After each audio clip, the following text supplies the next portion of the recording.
Yeah, I will be try to be brief and hope my sharing can contribute into deepening our commitment for the beautiful world. Our hard knows is possible. So the issues I heard, like the issues of nuclear weapon abolition or disarmament, that our dream and what we are fighting for is actually a wicked province. It involves economics, infrastructure, political economy, social psychologies, and various human entanglements and historical process. And thank you, Linda, for providing that story that I was not aware of. And this wicked problems are inherently complex and lacking straightforward solutions or clear right or wrong answers.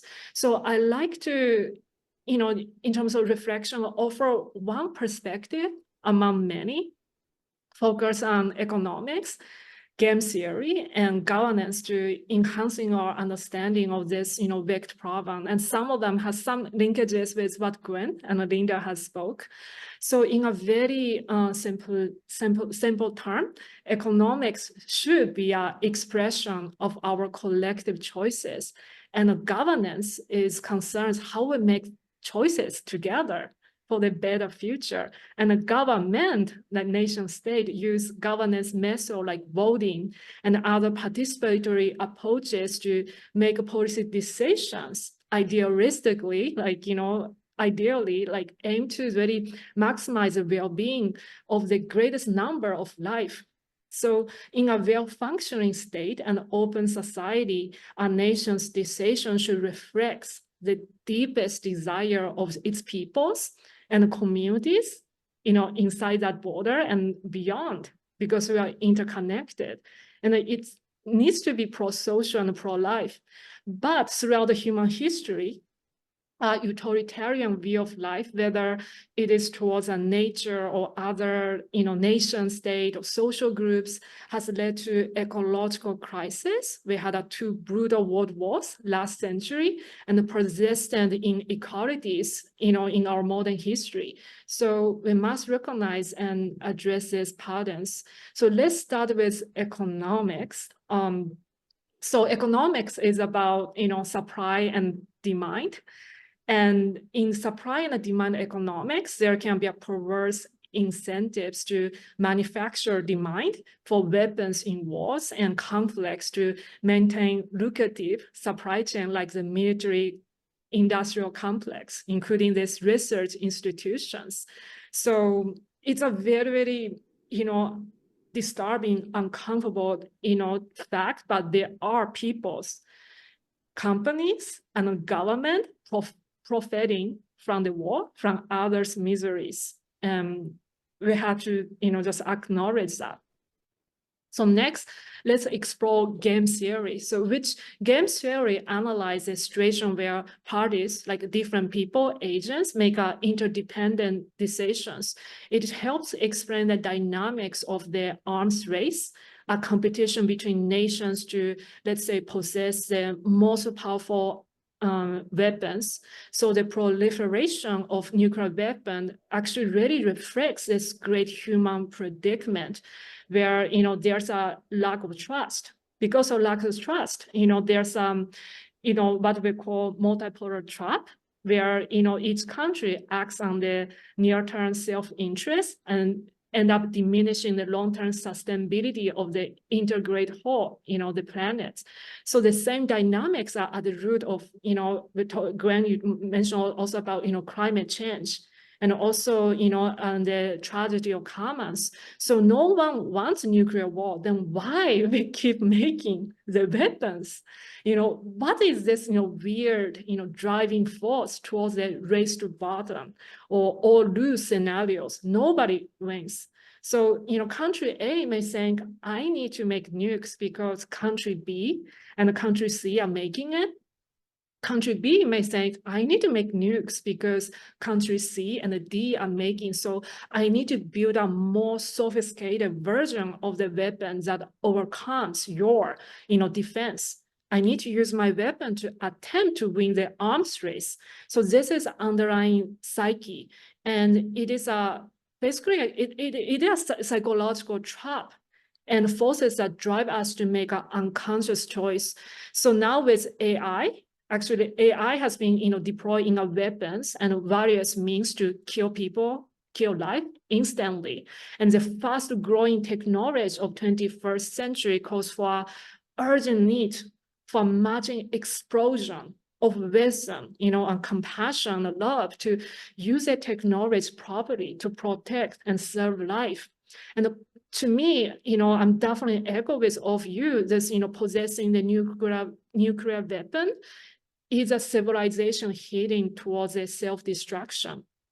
So fundamentally, I really think our decision-making or choice-making apparatus is broken. We have a coordination failures for many entrenched global, challenges. So how can we collectively make wise decisions and live well together? This is a core of governance, how we define good and make a good decisions. So the vast majority of the most consequential and difficult problem we face, beyond this, nuclear wars, species extinctions and climate change are the unintended consequence outcomes of human beings attempting to solve other problems. So, I think Tamura-san, you already mentioned that, basically in our efforts to end the World War II, for example, we invented these nuclear weapons, which did play a role in ending the war, but really, deliver humanity into such a far more insecure future. So how can we consider this, externalities? What does it mean to have a more participatory, process to ensure those, big national level, international decision can resonate with all parties involved, or even is a win-win-win, solution ever possible? Is that always some party has to lose? What are the fruitful conditions for such solutions? I really think, at the different levels, we need to ask fundamentally different questions and not be intimidated by the lack of easy answers. So, or, encourage industry to rush into solutions to make money off.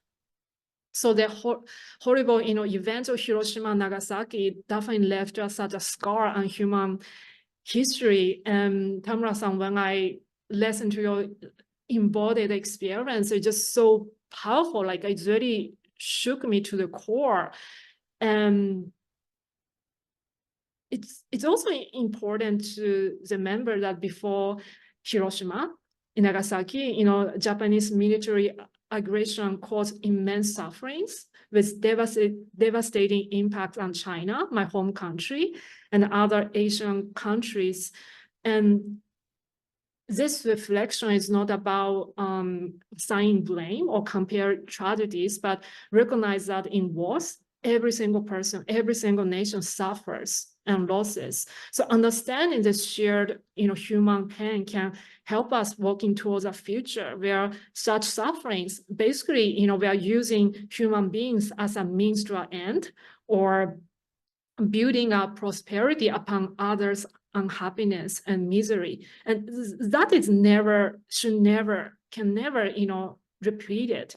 So there are policy level interventions, and Gwen, you mentioned about that. I'm not an expert to, to present, but I can say at a individual level, we can do something to contributing to creating the right social climate, social dynamics, and incentives. Maybe the better word, incentive is more like economics term, but better word is inspiration. Inspiration to really, create this, collective, effective choice. I really think it's really about choice.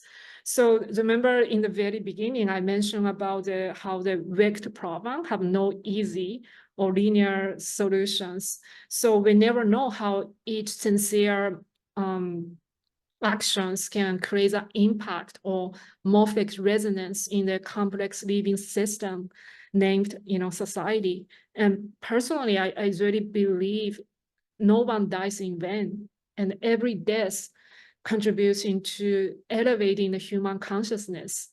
So to simplify it, I have one to do and one not to do. So for to do, it's very individually, and how can we really practice radical inclusion? What radical inclusion will look like, and and can be practiced with integrity and courage, and can we have an unconditional acceptance and hold space for the people around us, for whoever will label as others or enemies? Linda, you mentioned about the dehumanizations. Can we really find a common ground for those, especially those people that hurt us and frustrate us? And we do not need to agree with them, but can we hold them within loving compassion? That's one to do. Personally, I want to commit to. And one not to do is really release the hatred in all aspects of life, not contributing to the collective energy field that escalated to manifest as a wars. My grandma always said, I grew up with my grandparents, say like, whenever I get upset, and she'll say like, you are contributing to the energy field of being upset and angry, and that, who knows, kind of manifest in the other side of the world to become a wars. So we are all connected in this this like a collective intelligence. So deeper within, that's a very Buddhist way to expand the life. So do not dehumanize anyone. And what if there are no good or evil people? What if it's as a matter of there are happy or unhappy people? So how can we create a social condition for the best human quality to strive, starting with us and our family and friend circle? So, and more, I find the tremendous value of leaving questions and appreciating the inquiries. And I think, such a curiosities and inquisitive mind will find a space to overtake the judgment I hold against others and some leaders, and allow for the changes of heart and changes of the world. And in the end, I think that's much more powerful than economic or military force that, very, very detect, the world. So yeah, I really want to believe, in the end, love gonna win. And, my commitment is really become a embodiment of love and wisdom, and really do what I can do in my own capacities. So I really want to, thank you again for all the sharing and this beautiful space for me to really, redetermine, like how I want to live my life, what kind of values, I want to embody. And thank you so much for your beautiful soul to really, really extend your care, deep care and compassion, to the people we never met from the past, and also, to the children's. Gwen, like your last picture is very, very beautiful. It's really for us and for the, future. I really want to be a, responsible, caring ancestors, for the future generations. So thank you very much.